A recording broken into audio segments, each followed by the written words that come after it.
Nope. There we go. Here we go. And we're live on the internet. Welcome everybody to the bi-weekly backdrop outreach meeting. My name is Luke McCormick. I'm coming to you from San Ramon, California. I've been out of the loop for a while, so let me throw it over to Sarvasri, and you can introduce yourself.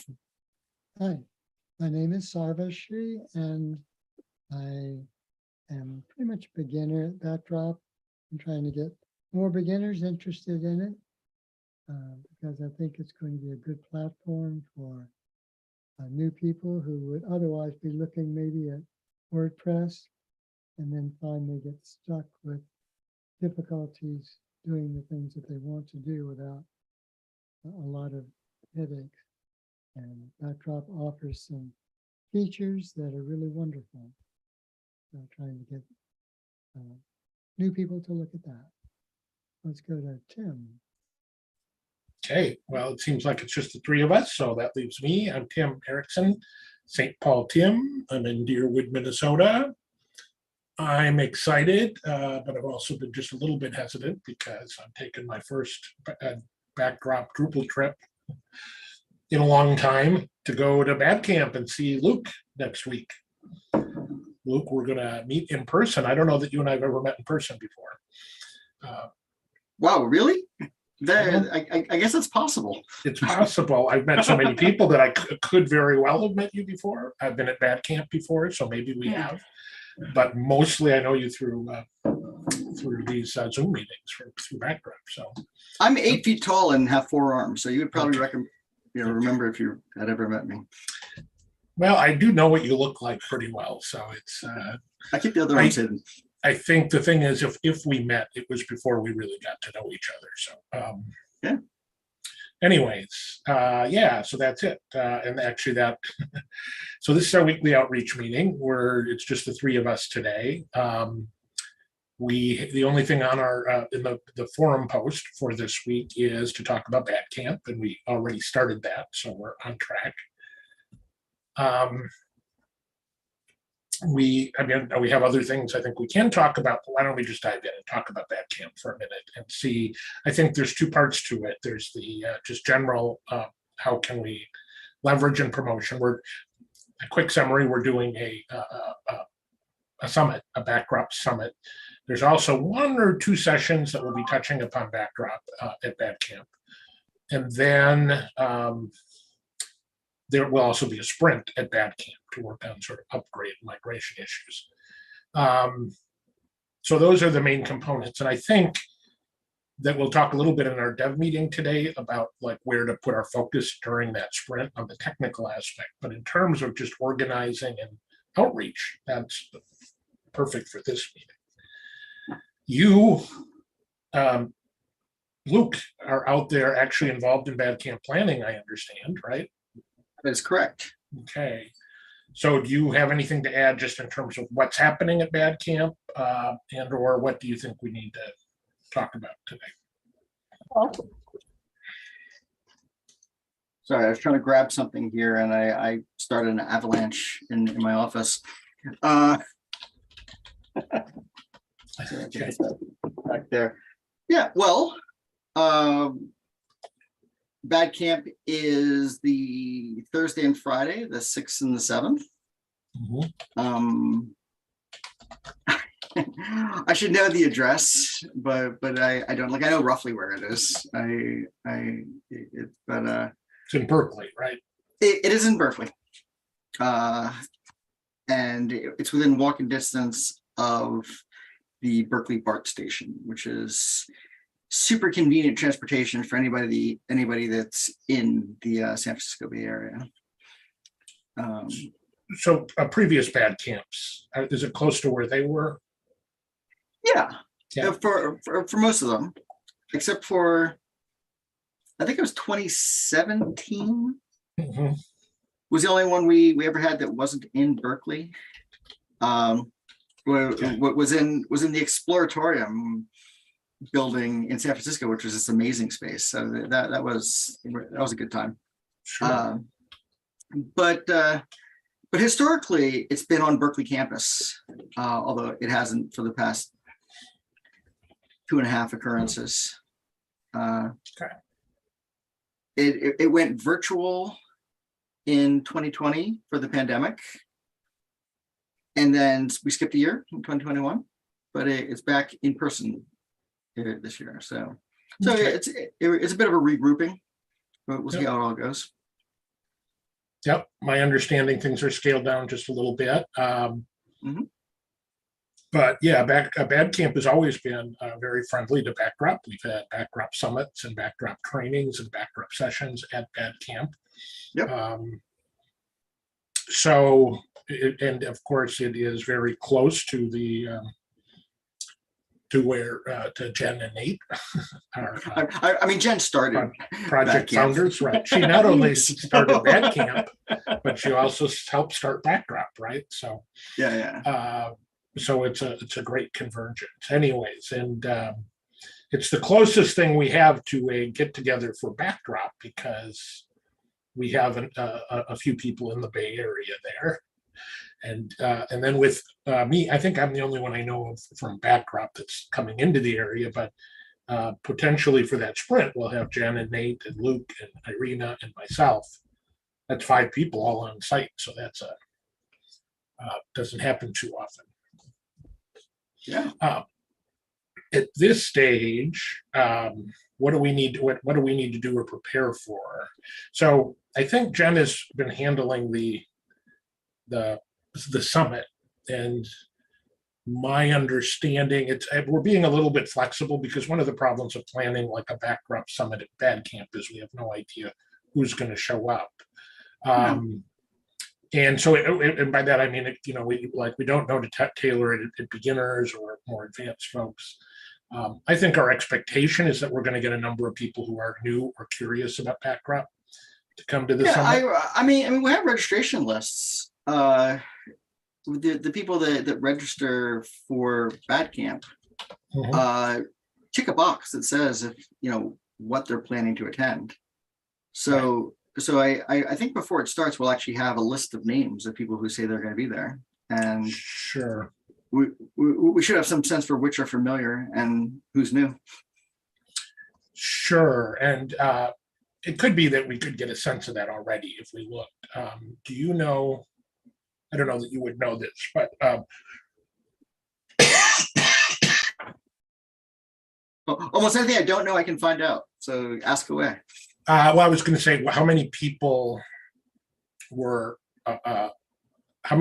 were prepared to have in the Backdrop Summit, because I'm seeing on the registration page that there are 33 seats remaining, and I'm guessing that we either had 50 or 40 possible seats. Yeah. So that would tell us a little bit about how many. Go ahead. The room's configured for 50. For 50. Yeah. So that potentially means that we've had 17 people. Yeah. Which is a pretty good number, more than I would have expected. I would have guessed around 10. Yeah. So if we've really got 17 people registered already, and it's still a few days, there's still a week to go. Yeah, we have space for more. It's in a pretty big room. Yeah. I think the room can theoretically hold 100, but okay. We've put it at 50 just to keep it from getting too crowded. Well, that sounds right to me, but it actually looks like, I mean, if all of the summits had 50, well, no, some of them still have more than some of them might have had more than that. So yeah, they're in different rooms. Yeah. Okay. Well, we're also on Friday, which might be a good thing. Yeah, whatever. It doesn't matter. So I think I'm pretty sure that we have somebody from Stanford coming, that Zach is planning to come and talk a little bit about the Stanford site, Backdrop sites. I believe that Jen. That's very exciting. I believe that Jen is prepared to talk about something she's working on.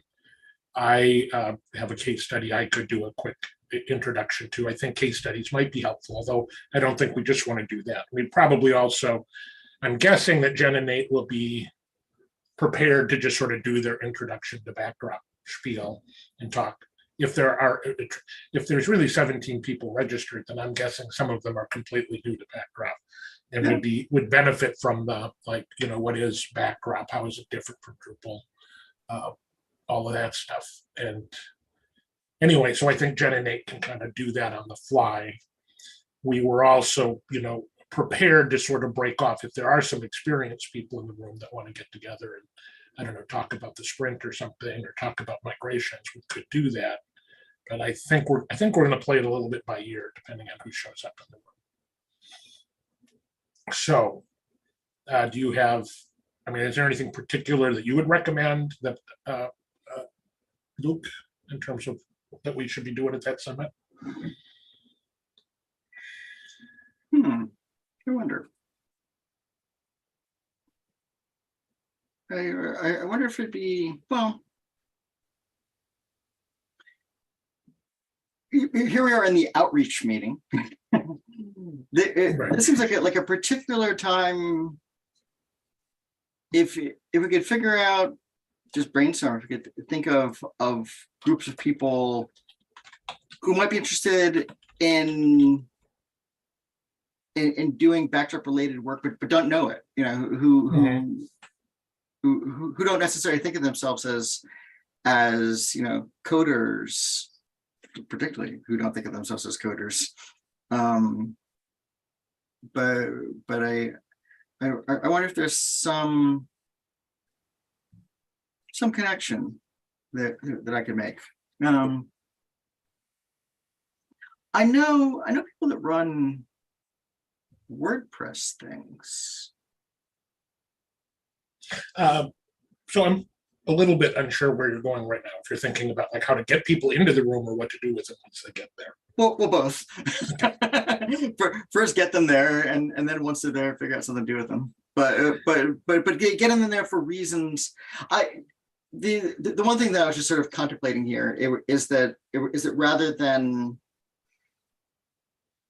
see if there's a way to flip it around at all to JFK's ask not what Backdrop can do for you, but rather what you could do for Backdrop.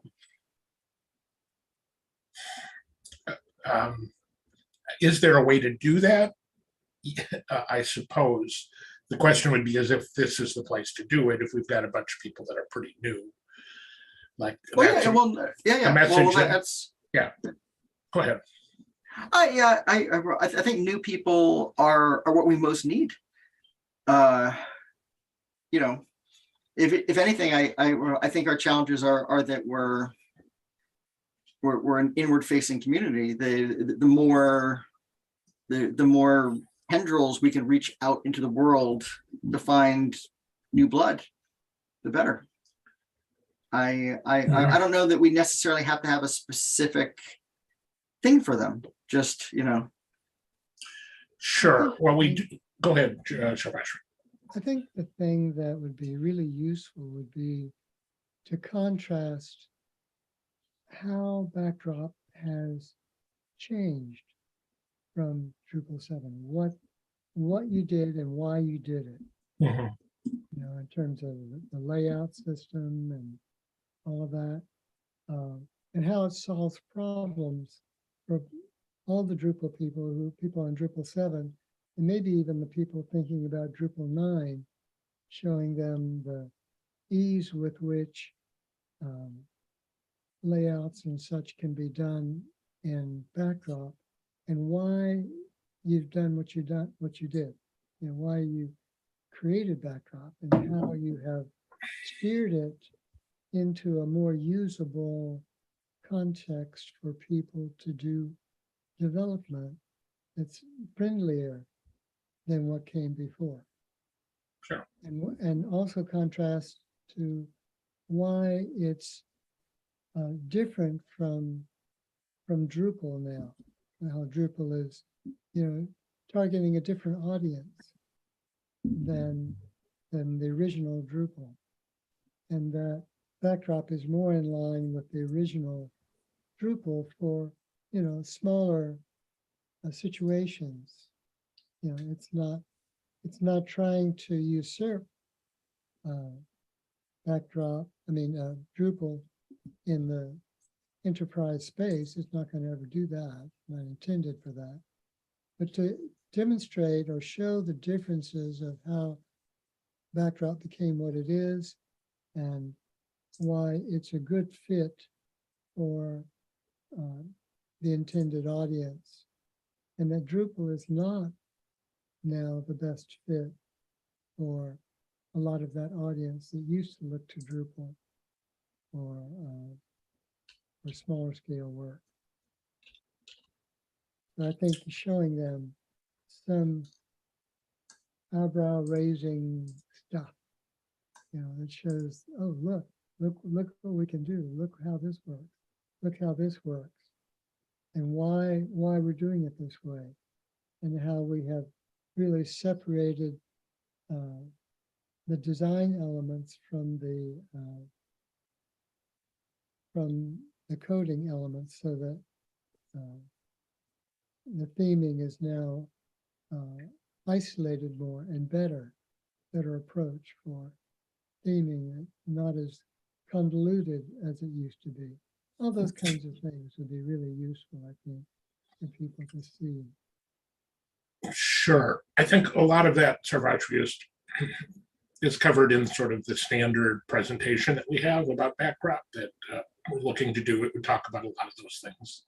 I think Jen and Nate do. That Nate is going to do? What? That Nate? Jen and Nate would do that. Usually do it together. So. Okay. Again, I don't know exactly how they're going to do it today, but yes, it would be either Jen or Nate would usually give that presentation, and I expect that'll happen. So, and they can take questions and talk about that. We're also going to have a good case study. In terms of your point, Luke, in terms of giving back, we're kind of fortunate in that we're following this up with a sprint. And one of the things, if there's any chance that we're going to get some beginners to that sprint, to give back, we might want to think a little bit about expanding our focus beyond just upgrades and migrations, because that's not a great entry point for somebody who hasn't sprinted before or doesn't really know the code, right, or hasn't worked a lot with Backdrop. It might be good to have some things ready that a real beginner could work on. As I follow your thought about like asking what people can do, we could actually have a sort of an outreach sprint or an onboarding sprint, or like, so the sprints that you're talking about is in the community space after the 9 to 12 presentation? Yes, we'll have a physical space. I don't know much about it, but it's where we can actually sit down and work on issues. This is not intended to be a presentation. Sprinting at camps like this is often, first of all, sometimes it's just an opportunity to get together face to face and talk about how to solve problems. So we have a really big problem. Let's come up with a strategy to solve it so people can go home and work on it. But sometimes people dive right in and they just sit down next to each other and they start coding. But we can also, in a sprint, you can also do things like writing documentation, or you could have a meeting about like how do we better do outreach or something. That it's all could happen in a sprint. Mm-hmm. But the point is, it's action orientated. It's right. It's not about teaching people stuff, other than teaching them how to sprint. Yeah. I mean, I was thinking that in terms of a lot of our implicit focus is towards inexperienced users getting started. Mm-hmm. And so if anybody shows up that actually doesn't know how to do it, there's kind of an opportunity to say, okay, you can give back at the in the opening moments by trying to get going and documenting that process while we're here, so that maybe there's things that maybe there's bottlenecks that we just don't see anymore. Sure. That are fixable, right? That are like, sure. Oh, okay. we didn't.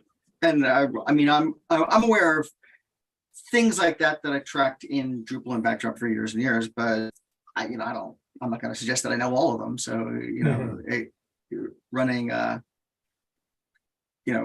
a focus group all you need is bodies. If bodies show up, so that's kind of, I think, what I package it down, like you just have an other category of people that can contribute, where we can say, look, if you want to do one of these things, that's fine. If you don't know of anything particular that you want to do, just come anyway. Yeah. And say that you don't know what to do, and we'll put you to work in a useful way. Well, it occurred to me that to address beginners, I think the kind of person who's likely to show up at Backdrop or at Bad Camp for a Backdrop session is likely to be somebody with a Drupal 7 site.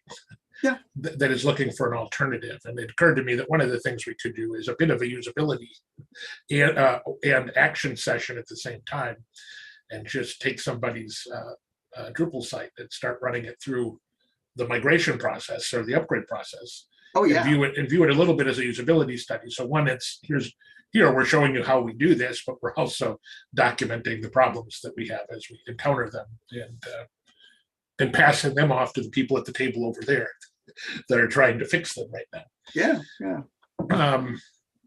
I think our theme is largely, Drupal 7 end of life. It's been talked about for years. It's been talked about since the moment we started this thing, right? And we're kind of in it now. And the length of time that we're in it keeps getting extended.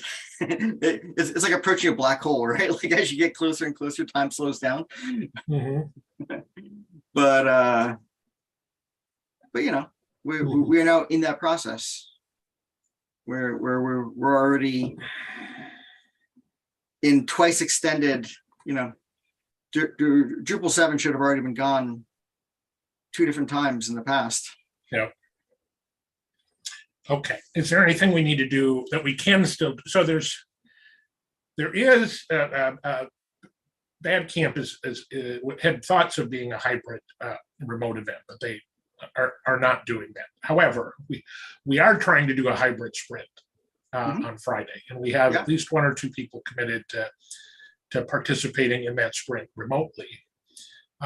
And I just say that in terms of outreach, so there's 2 things that we can promote. We could still try to promote getting people into the room at Bad Camp, although unless we're targeting at local folks, I think it's going to be hard to get people to come across the country at this Right.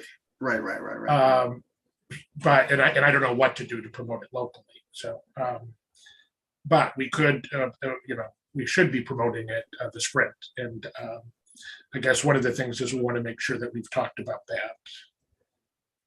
What we could, I wonder if we should declare it an upgrade day. I don't know if I want to do that so we had this upgrade day event in the past where we sort of said it was completely virtual, and we said we're going to have volunteers around all day to help folks with their upgrades. And we had a couple people show up with questions. We also did a little demo, things like that. The problem with sort of declaring this a great day virtually is that some of the people that are going to be most useful at helping with the upgrades are going to be busy in the room. And I don't want people to show up looking for help that they're not going to get, right? Unless we can sort of guarantee people are available. Right. I don't want to promote that. Yeah. So,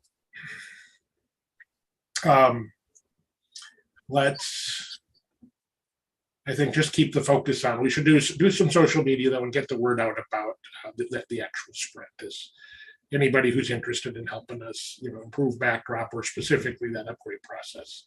Yeah, well, let's talk about how the virtualization, how the hybridization works for the in-person thing. It seems like for that to work, you have to have somebody who's physically there, who's acting as the router, who's plugged into online and hosting like the online piece to it, right? Yes and no. I mean, what I have argued is that what we need to make it work is somebody who's not there, who's willing to sort of focus, greet people, make sure anybody who comes virtually, has things to do. I don't, so technically the virtual end could happen independent of the in the room thing. However, that seems to defeat the purpose of having a hybrid event. So, go on. which brings us back to your point. So in order to make it really feel hybrid-y, we would want to make sure that that there is some interaction happening. Yes. And again, I don't know how important that is, because, but it's certainly something to think about. Like, how can we do that better? I'm nervous about. I think you're right. It would be great to have somebody that's sort of focused on that aspect of the day. On the other hand, like, I don't want to commit to that, because once I get in the room with a bunch of people, I don't want to be committed to sitting in the corner and talking to people online. I don't think we need a person. I think we need a role. I think there's a job that would run through it, where somebody is at each piece willing to be the one with the laptop plugged in and the camera turned on and the microphones, and just making sure that the whoever happens to be in cyberspace is plugged into the room. I'm certainly willing to volunteer for some good chunk of that. I think it's unrealistic for me to volunteer for all of it, but certainly I'm willing to eat up a big part of the schedule for that role I just proposed. Sure. Yeah. Everything you're saying makes sense. And it's like, I expect that while I'm sitting at my laptop, I'm used to having like Zulip open or even a Zoom room. So it's just like how much attention I'm going to be able to give to that, I don't know, but I think I definitely will give some attention to it. So maybe it is something that we can sort of tag team, or just make sure, try to make sure somebody's. The other thing that I think could help here is if we just had like a camera on the room, right, all afternoon, so that at the very minimum, if somebody popped in.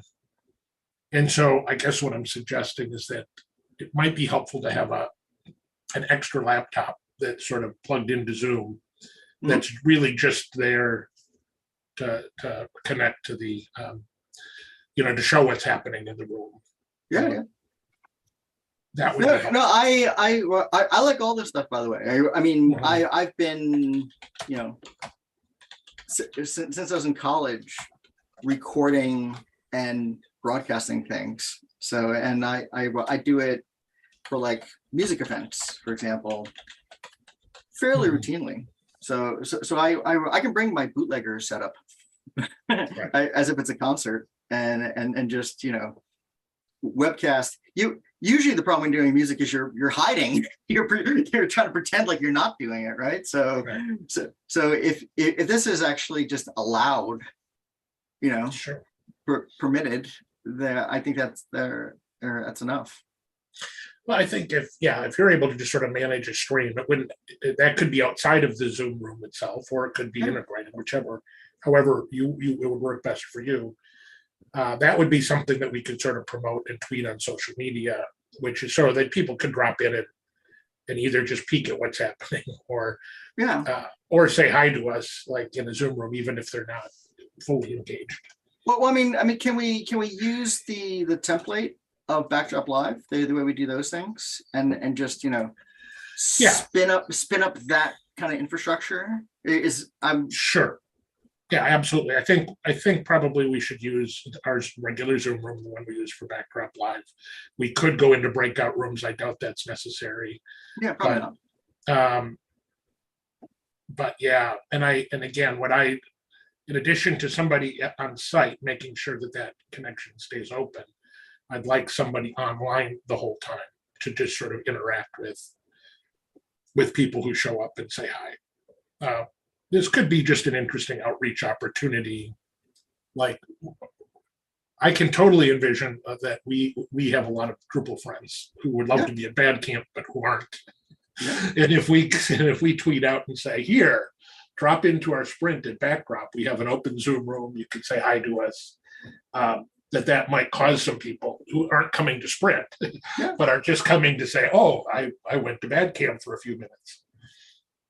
I'm not going to name any right now, but just I can think of like a dozen different people who, Right. if they know about such a thing, might stop by and check Yeah. it out.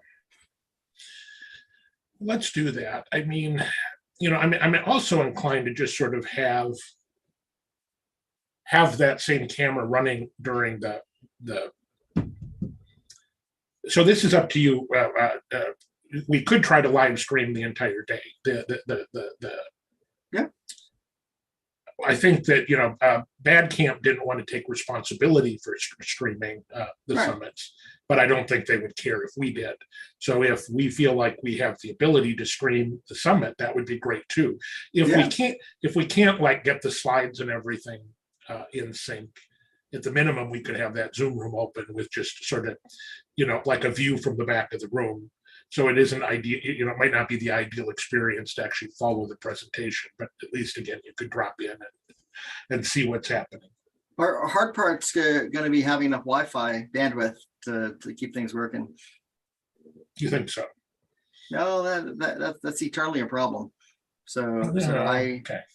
I mean, not, might work, Sure. but This is I would definitely not confidently predict that there would certainly be enough Sure. bandwidth.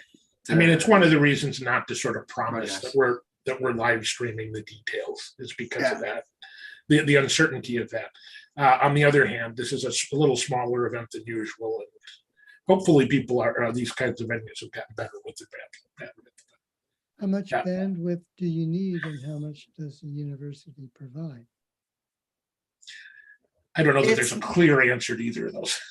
Well, there is a clear answer to the second part, because the answer to the second part is none. There's no university involved in this. This is a privately done thing. It's not on Berkeley campus. It's at where is it again? It's in a hotel. And, okay. Okay. Thought it was like some Dharma center or something. Yeah. Is that that's a hotel? It's like a co-working thing. Okay.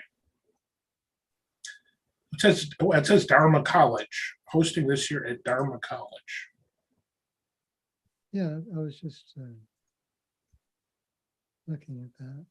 I don't know what Dharma College is, but yeah.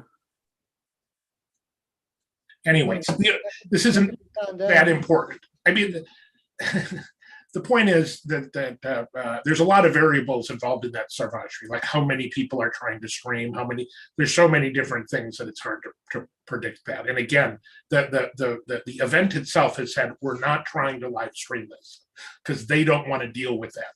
So basically we don't have a guaranteed infrastructure.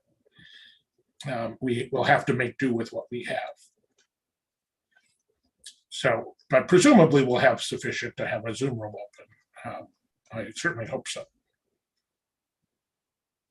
So that's sort of our minimum. It's a Thursday and a Friday, so this campus is going to be alive, and they're having classes, I presume. Yeah, we'll see. We'll be just trying to stream on Friday because Thursday there's no specific backdrop events, and we're not going to try to cover the whole event, just the backdrop portion. Yeah. Okay. I don't know. I'd be hesitant to promise anything more than just sort of like a Zoom room open to peek in at the event. But if we can do more, we'll do that, and we'll post it on social media. Yeah. I mean, Zoom isn't.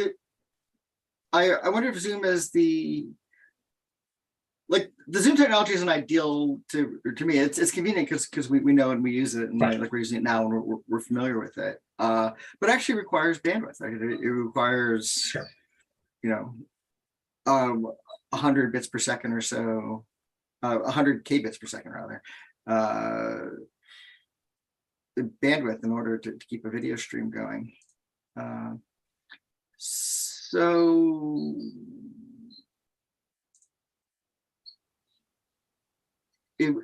it's probably too late to put together like a hop-in thing or anything like that that has like a text component, right? Or Yeah, and remember the other thing is we've got Backdrop Live 2 weeks later, right? yeah. So I don't think we want to overplay our hand in terms of like creating a virtual event that's going to end up competing with Backdrop Live.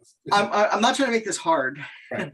I'm looking for low hanging fruit. I'm just trying to figure out which fruit is low hanging. Sure, that's fair.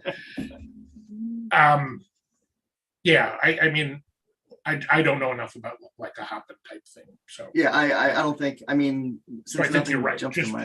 Just because we're not familiar with it, if we'd used it before, it might not be too late. But for us to figure it out, yeah, it's too late. Probably. Yeah. All right. Fair enough. So I mean, I'm not against you doing more than Zoom. I picked Zoom as the lowest common denominator, like something I know I could whip up in 10 minutes. Well, it's more. Well, you know what else? We certainly do have the backdrop event page. So I mean, the only reason I was thinking about like something else is in terms of promoting that there's going to be some connectivity to it. I think maybe all we have to do is have that as a pointer. Have right. Point people to the backdrop events page, and from there, we can commit to like that small. We can commit to on the events page.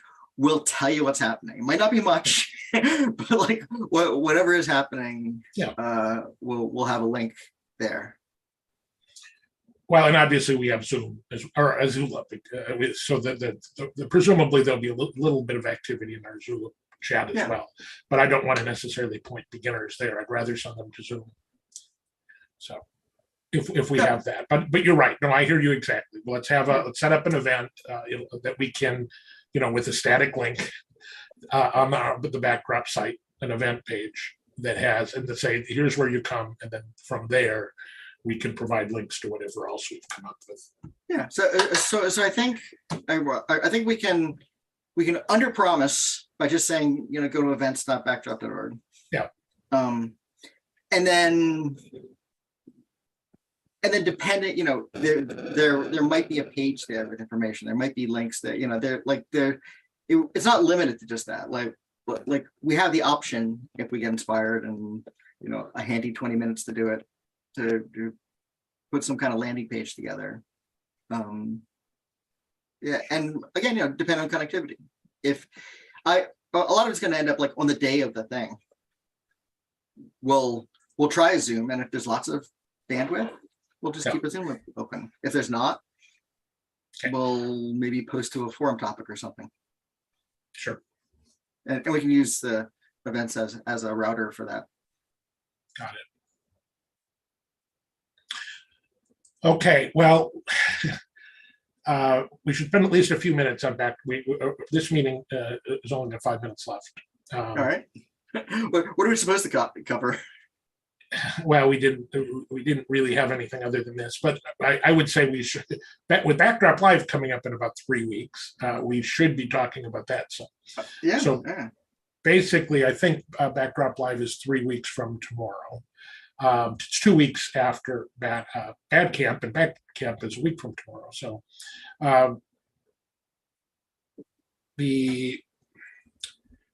I think we've only got about 6 people registered so far. However, it's still very early and we haven't really done much outreach yet.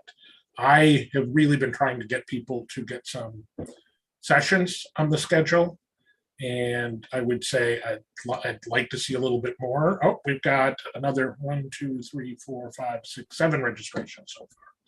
So they really, starting yesterday, well, we got 2 between yesterday and today. And that's an acceleration of the rate. We were getting 1 every couple days, and now we got 2 within a day. So it's near the end of October, and we're not even in October yet. So it's not that close. It's 3 weeks away, but it's a virtual event, and so we normally get most of our registrations in the last 2 to 2.5 weeks. Yeah. So, but if we need to see them starting to come in soon, but I think it's going to help if we have more on our schedule. And so far, we don't have. We put that backdrop for beginners. I'll share my screen quick.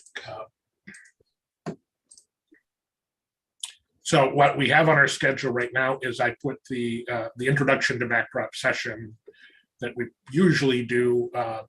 We have a migrations session that Luke is going to flesh out.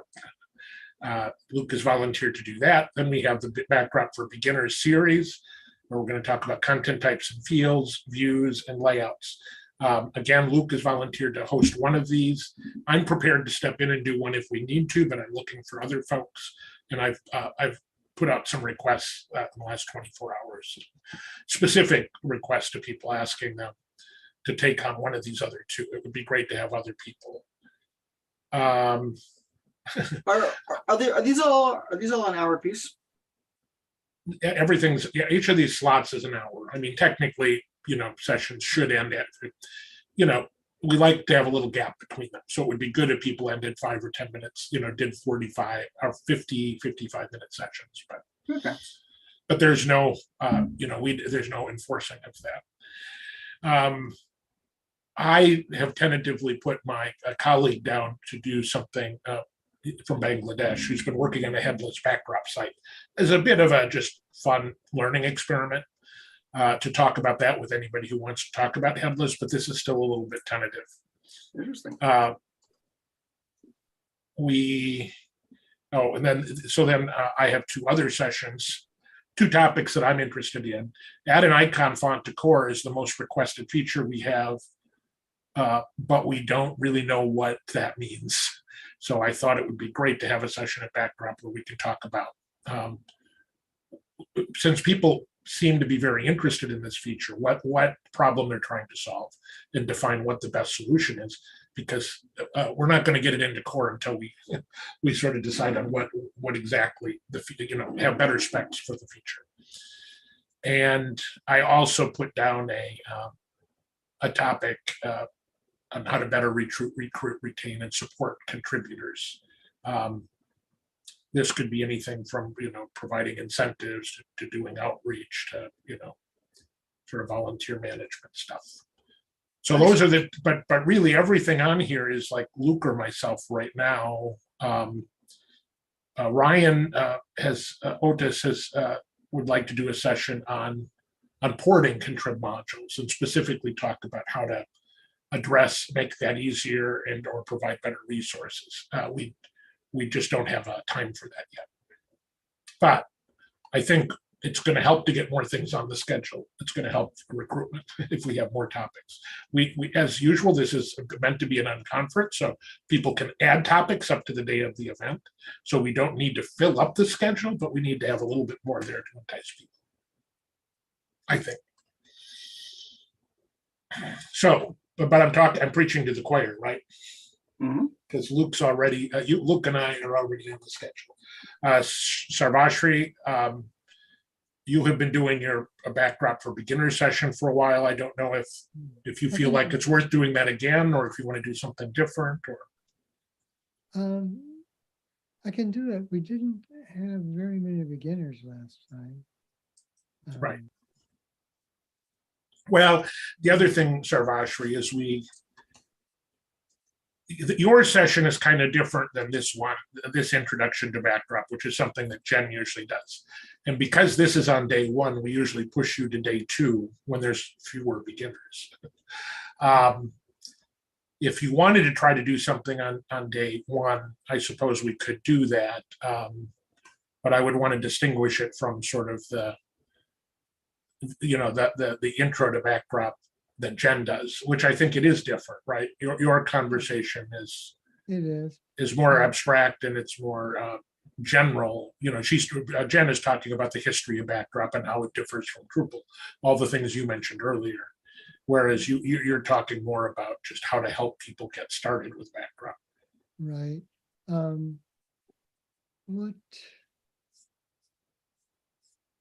What do we know? Is there any telemetry that tells us what people are searching for, new people, how to reach those new people, what we want to do, we should be answering their needs, and we don't know their needs. I'm not sure what we have there. We can look a little bit for that data. But we really got to wrap up this meeting. So I think I should go ahead and stop the live stream. I see Nate is arriving, The real one. the real one.